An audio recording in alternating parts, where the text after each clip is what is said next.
Okay, yes.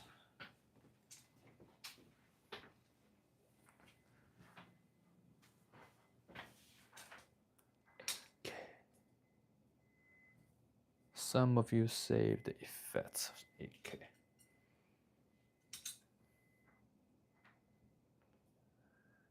Okay.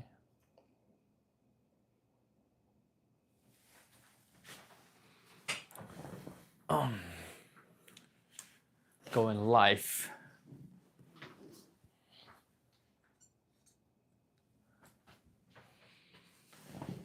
Okay. Let me know. That's loud. Okay, I can hear that.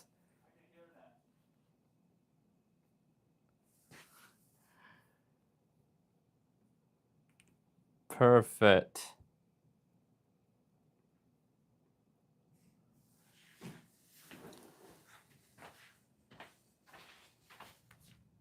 All right, amazing.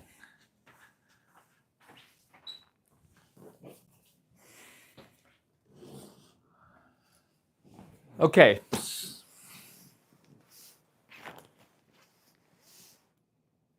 So welcome to this special edition live stream video. And the title is Cupping and Confession. My story, my body. So for this particular video, what I'm thinking is I wanted to be able to do some fascial neural decompression. At the same time, it's there's a couple stories that I like to tell. Yeah, so I'm gonna be doing treatments on myself. Meanwhile, I'll be talking stories.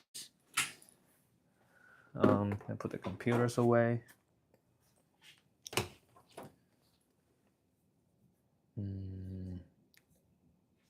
Okay.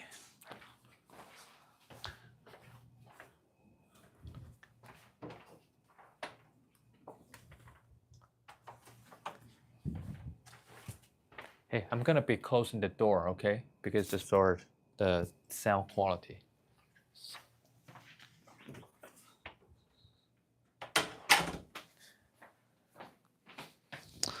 Oh, da, da, da, da, da.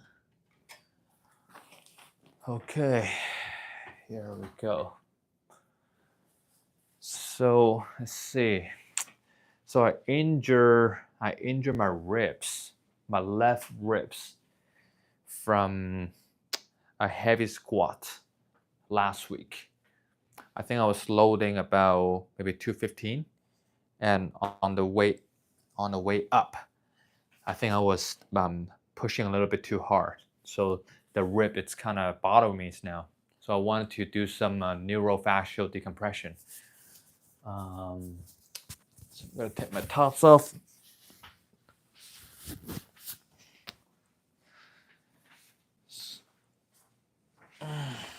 Put it away. All right, so I think I can see it. I think my target is to release the tension between my lat and the serratus, because it's kind of hurting when I'm taking a deep breath and twisting left and right. I'm gonna go over a little bit of anatomy here. So for just for the content, well, for education purposes, we have ribs. We have about 12 ribs, and some people have more additional ribs, but we're just talking about general public. Most people have about 12 ribs, and we also have scapula, which is the shoulder blade, and our shoulder blade will glide as we're moving our shoulder up and down, so that it maintains a certain integrity and dynamic within the ribs and the scapula. So on top of it, we have layers of thick muscles that protect our back, our ribs, as well as our organs. And I think what happened in my case was that I always have a little. I had some costochondritis before, which is a form of inflammation on the cartilage on the front of the ribs. So my ribs isn't always that stable. So the instability itself led to the muscle spasm constantly. I think that these muscles are working really hard, these intercostal muscles between the ribs. And I think that's affecting my breathing as well as my rotation. So now I'm going to do some treatment on myself. I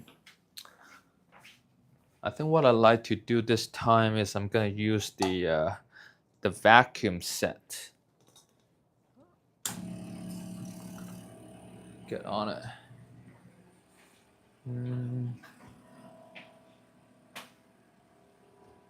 Okay, gonna put some gel.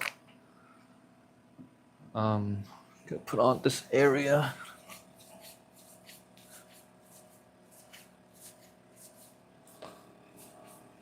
That's right there. Now as I put the cups on, you'll be able to see it. You'll be able to see the skin raise up. Okay, here we go. Yes.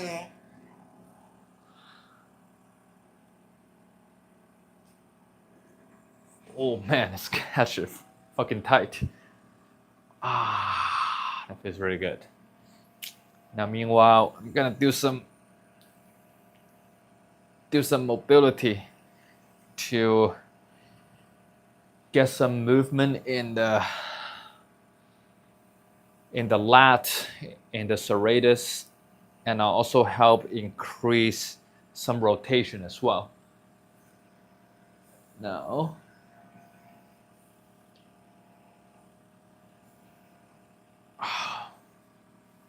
so yeah, So speaking of the fascial decompression, so in my practice, I see a lot of patients who have a common misunderstanding about muscles and nerve. And I think we get fooled by the traditional anatomy image from the textbook and internet. So now if you look at, let's say if you look at our forearm, if you look at our humerus, you'll be able to see we have well, we're supposed to have muscle on top, so which is the biceps, deltoids, and pec muscle on top. So that's what we know about. But in reality, our skeletal system, muscular skeletal system, also comes with the fascia. So what is fascia? Well, actually, a lot of people ask me that question. What is fascia? And I always say, if you eat meat, if you ever cook a steak before, a fascia is a connective tissue that wraps around the red meat. So if you go to a superstore, any superstore in your local market, you go down to the steak aisle, and then you grab a piece of sirloin. You'll be able to appreciate that piece of steak.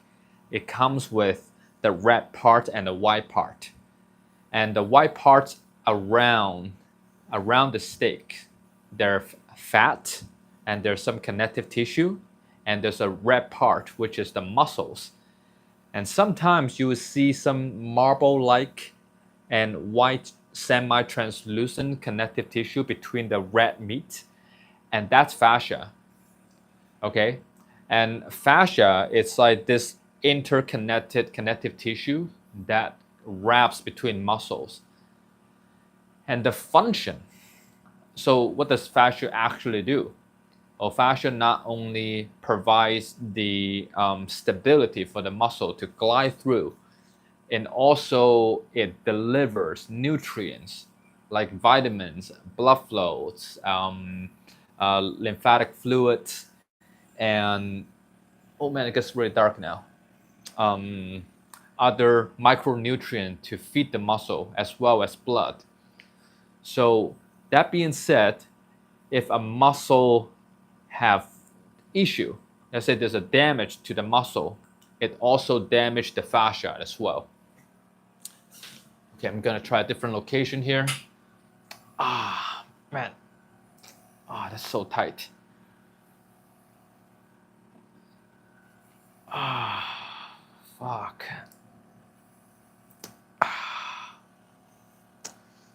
Okay, try to reach 3 o'clock. Hold on, let me focus.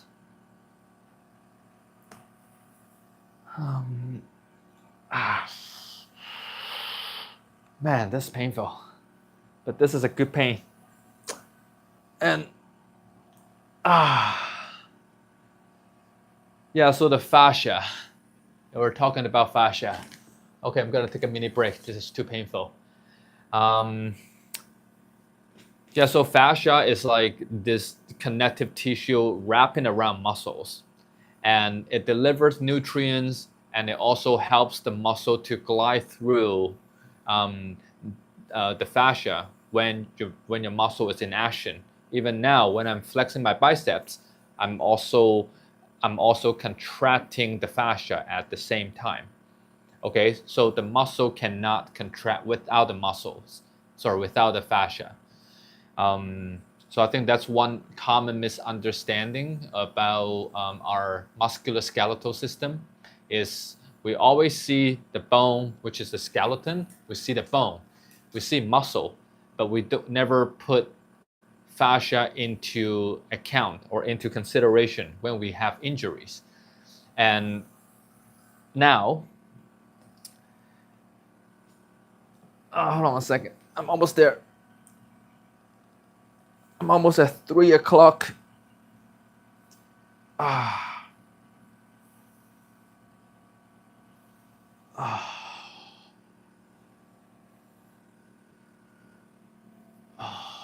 Okay. Okay, now the other side. And there's a really common phenomenon that I see in my practice, because I see a lot of people who's injured, who's let's say severely injured. I see a lot of people who's an elite runner, who's a professional athlete, and they had injured themselves from playing sports or accidents, and it's quite devastating. And I can relate to that. I can totally relate to their psychology. I can relate to their pain, because I have a motorcycle crash too myself. That was about 3 years ago, and it was a near-death experience, and it kind of left me a big scar on my triceps. I had a tricep reconstruction surgery because of that. So I can relate to them. And I find that most people who's an athlete, or who's a little bit more on the professionist side, meaning they have some professionalism in their personality or character. They tend to believe that they are no longer themselves, and when they're injured.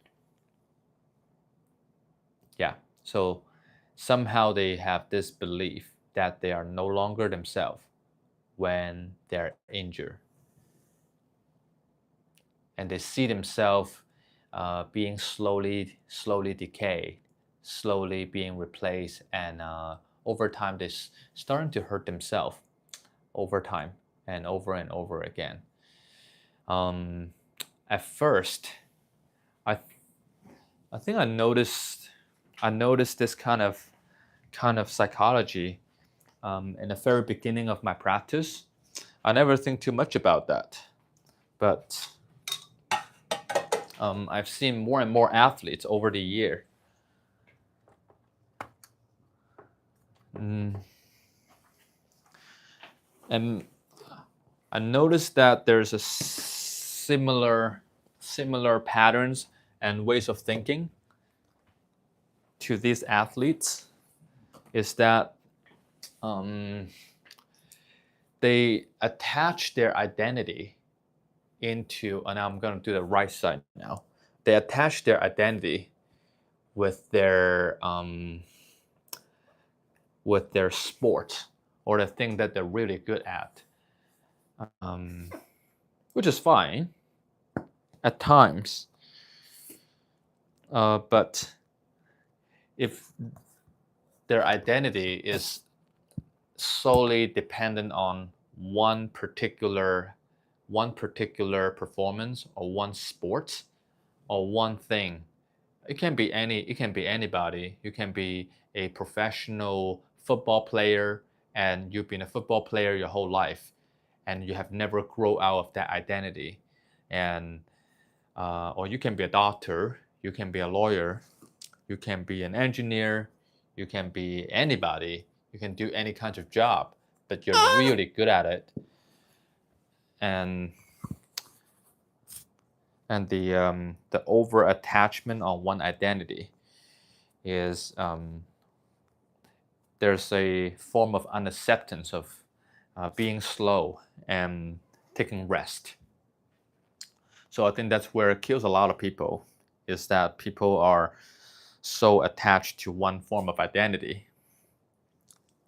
Oh yeah, this is also another form of cupping too. So this is a anterior chain. So it helps to rectify the posterior chain, which is on the back of the body. And now I'm doing a certain mobility exercise to help regain the balance. Yeah, so so the point being, if you are somebody who is going through some forms of challenges or difficulty, and you're a perfectionist, then you're gonna be careful, because because hard time is always there's always hard time. There's always time that you don't feel like you're 100%, and there's time that you might also fail too. But failure doesn't mean that it's a permanent thing. It just means that you fail at the time and you can continue with it. But for people who have this kind of professionalism in their character, they cannot accept the being a failure or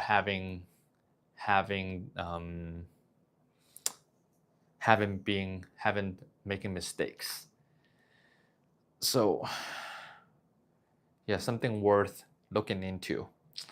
And that's another thing that I've noticed in my elite athletes patients who have similar psychology, and which leads to a common problem, is that they cannot accept being in pain or being injured. So when they come to see me and come for help, I always, not always, but most of the time, I'm able to turn their suffering into strength. Oof. So turning suffering into strength is not a common concept that a lot of people would even fathom, because suffering itself is painful. The suffering brings a lot of pain and a lot of negative emotion to a lot of people. And for a lot of people, it's hard to even experience that for a long period of time. Most people don't want to be in pain. Most people don't want to expose themselves in pain for a long time, and I get that. But here's what I think differently is that I believe all the sufferings are great opportunities in nature. If you can temporarily suspend all of your filter in your mind, let's say negative, positive, good things, bad things, advantage, disadvantages. If you can temporarily suspend the filter in your mind, and you're able to see all the suffering is essentially a forms of ego. So it's a forms of yourself that it's trying to protect you from not getting hurt. Okay, so it's a protective mechanism. And the protective mechanism is supposed to help you for survival, but they're not helping you.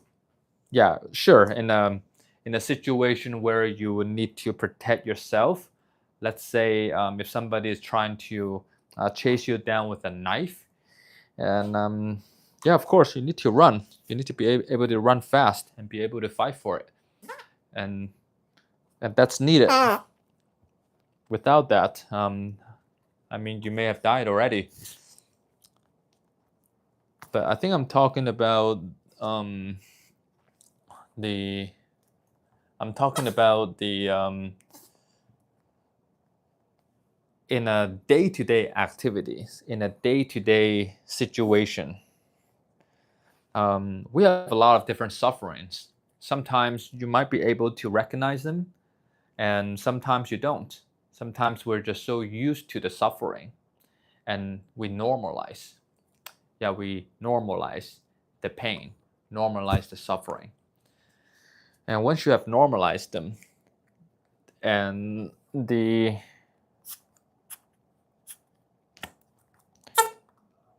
your brain won't be able to recognize it's there.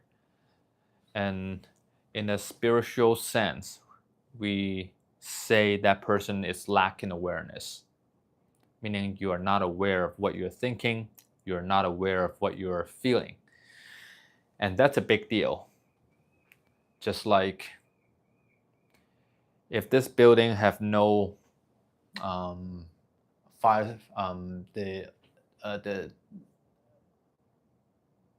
the water sprinkler, if there's no carbon oxide detector, if my building is on fire, I won't be able to know. So that's dangerous. But at times, sometimes it can be too sensitive.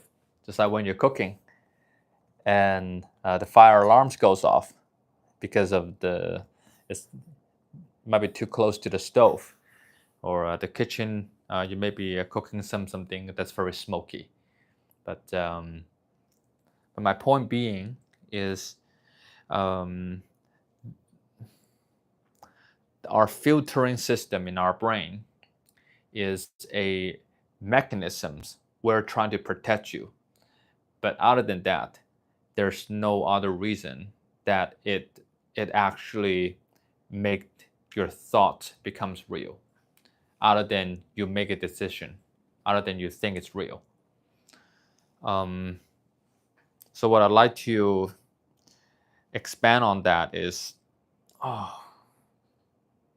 I'd like to expand on that is, yeah, really sit with the pain sometimes. I think one of the greatest gift as a human that we have is pain. Because pain is, you can view it as something to avoid. Just like most people try to avoid pain. That's why you see majority of the people, they're not living the life that they wanted. A lot of people, they try to avoid pain as a way of being. But how many people you know that would be able to sit with the pain, be able to use pain to look deeper within yourself. Not many people, right? But if you can, I think this is a great practice and great skill to have, is to be able to sit with pain, be able to use pain as a guide to help you look deeper. And that's where the transformation starts, is to be able to view pain as opportunity rather than something to avoid.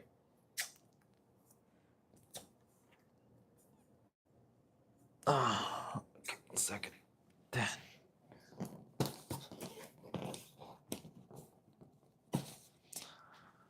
Okay, looks like I'm all cupped. Not much on this side. There's 2 big marks on the left. Yeah, my mobility is actually much better now. There's still a little bit when I turn to the left. Okay, I'm gonna do the left, the lat, lower lat. So because of the pain, because of I truly believe. I mean, this is something that I personally believe too. Is that I believe pain have greater purpose, more than just something to avoid. So there's technique and a system that I use in my practice. It's called SPA, SPA SPA. Or SPA SPA stands for Strategic Pain Activation. Oh man. So this is SPA, Strategic Pain Activation. So what it means is that it's a neuromuscular technique that designed to inflict a therapeutic pain onto a body to heal itself, to help heal the body. Why? Because, as I said, if we are able to view pain as a guide, and pain can actually serve and does wonder. Pain actually does much more than you think. Well, think about your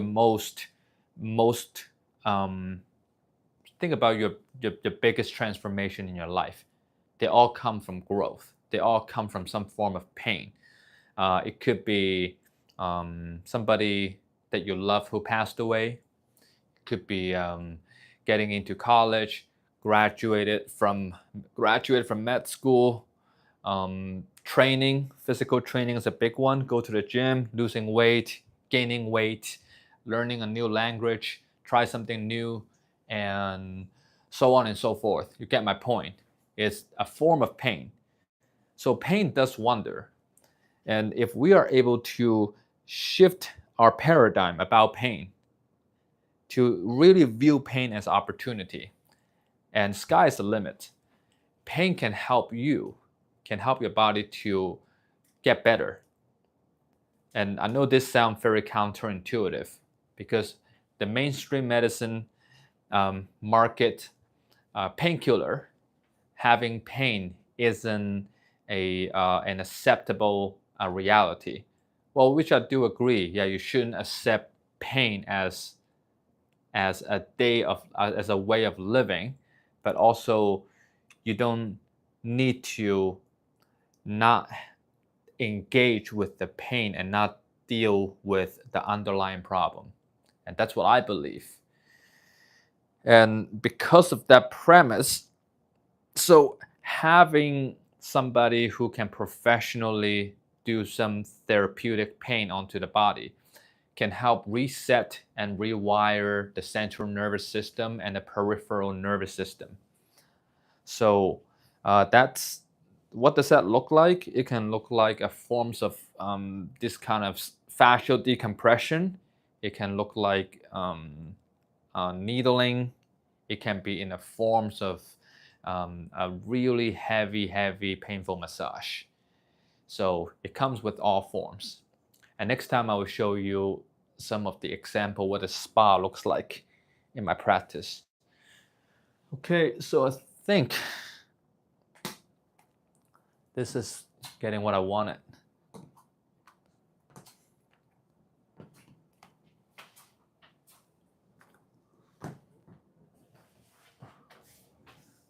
All right, not too shabby. But my mobility is significantly improved. Wow, that's actually a lot more range of motion here, which I didn't have before. Wow, that's crazy. So see, the wonder of pain. So thank you for watching.